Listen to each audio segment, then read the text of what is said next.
Hi, welcome to my studio. My name's Julie, and I'm going to be teaching you how to do watercolor step by step. Today's lesson will be on swatching. We're going to learn not only how to swatch, but the whys behind it. So get out your paintbrush and let's start painting. So today we are going to be talking about swatching. And what I mean by swatching, it's having pieces of paper that have all the information on it according to each paint that you have. The paint colors, depending on it. It doesn't matter if you have tubes or you have a palette with, individual half pans, or if you have a complete half pan set. That's not the point. The point is you want to know what your paints do once you hit the paper. You want to know all the different aspects about the paint and how strong and light it can get. This is the swatch style I'm using this time. The first swatch I made was smaller. I put a hole in it so that I could attach the paint tube straight to it, and then I would hook this up onto a pegboard. This time I'm making it slightly bigger. It's 2.5 by 3.5. It's the same size as a baseball card, and so I purchased baseball card sleeves, and I will be keeping them all in here with in a 3-ring binder so they all fit. And then I can take it with me if I need to paint away from my studio. This board, it's a small the paper board it's all glued together. And this was 7.5 inches or 7 by 5 inches. So it worked perfectly for this size swatch, and I can just cut them into fourths and it fit perfectly. So that was a great find for me, because this works perfectly for these slips of how I want to work this. So what I'm doing this time, and what I did for the most part on my last one, was I want to put the name of the paint at the top. I have the code for the brand that I'm using, Daniel Smith. So whichever other brand, if you have Winston Newton, or if you have, there's all different kinds of brands out there depending on what you're using, you would put the some type of a code there or a short wording so that you knew which brand you were using on this. This is the paint, the pigment number.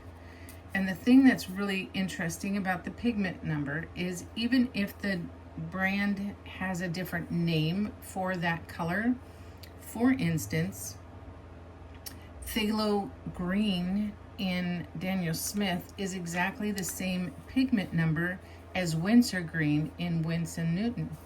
So I thought I was buying two different kinds of paints, and it ended up being the exact pigment, just two different brands and two different names. So this is why now that I'm learning about the pigments, I can see that yes, I already have that pigment. It just has a different name with this brand.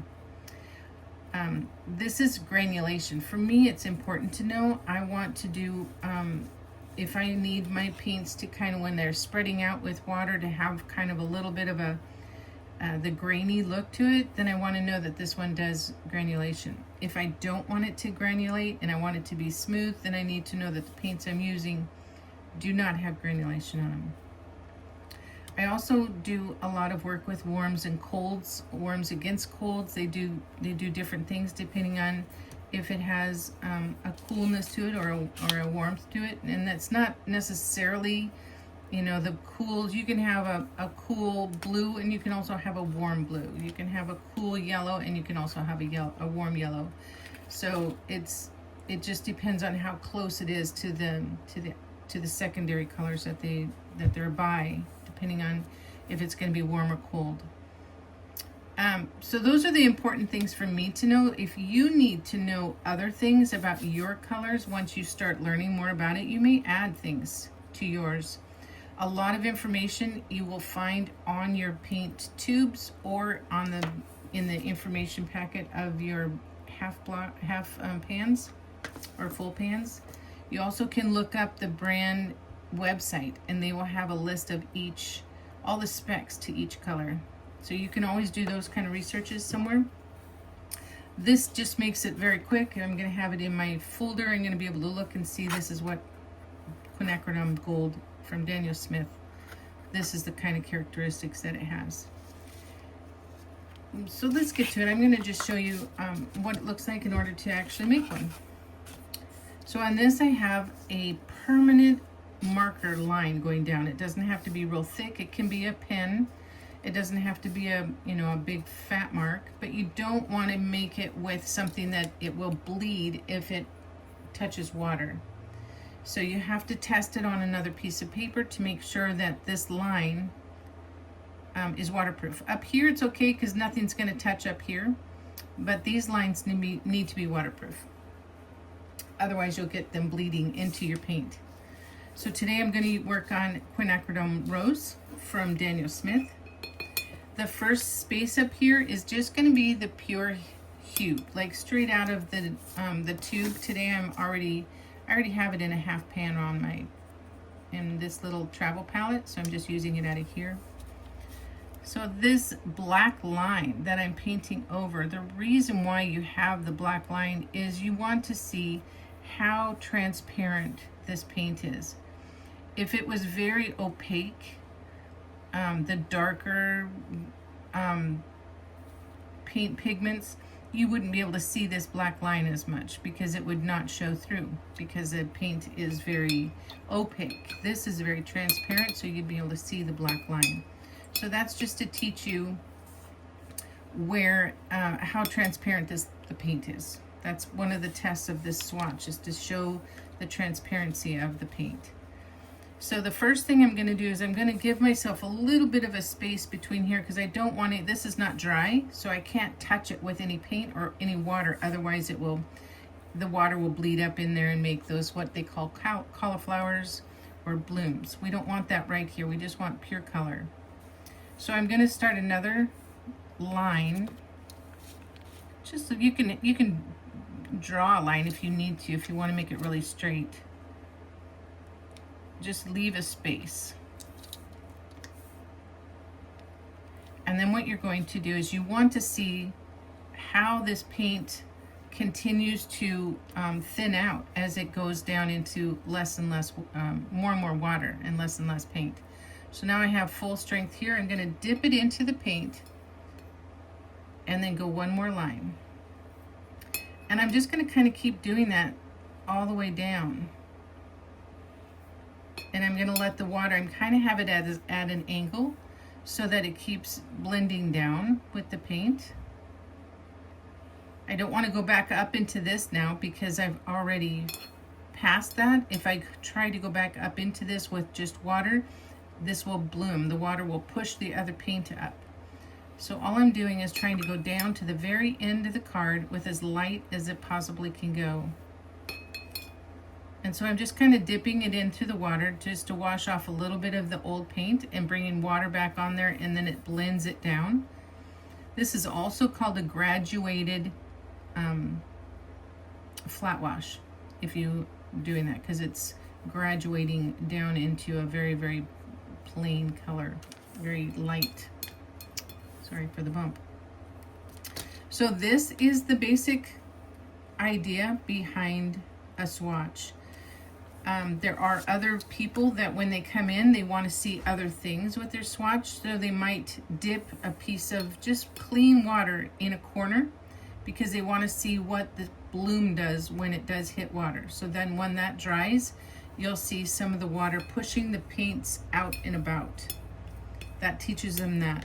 Other times they want to see what it looks like to be layered, so they might take after this is dry, they'll take another layer and just make a line somewhere just to show what it looks like to be layered.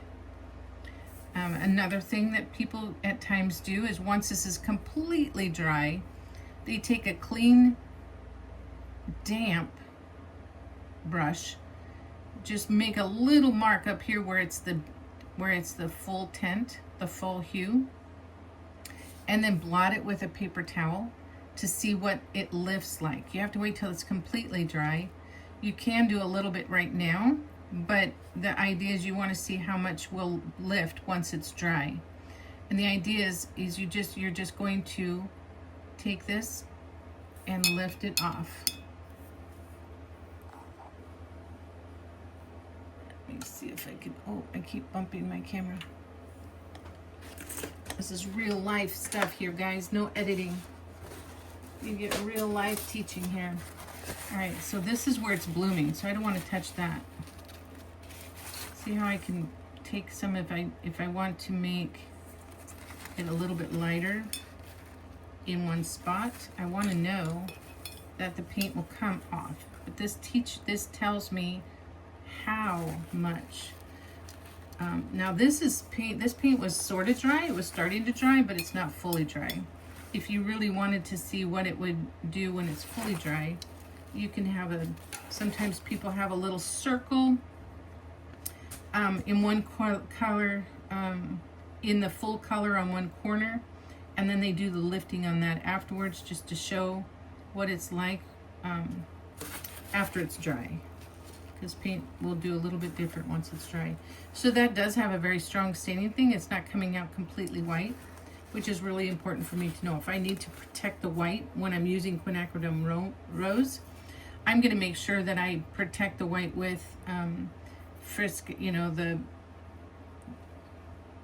either not painting in that area or using masking fluid so that the white will show through very strong. Otherwise, it's going to be always like a light pink. Okay. So this is the swatching. This is how you do it. And you will need the a paintbrush, your marker, a ruler, a pencil, and whatever size paper you're going to be using. And you'll have it. You can write me at, let me know how it worked. Send me pictures in my email if you'd like to. And we'll see you at the next lesson. If you found this video helpful at any level, please like it and subscribe so that you are notified of the next lesson that I'll put out soon. We'll see you then.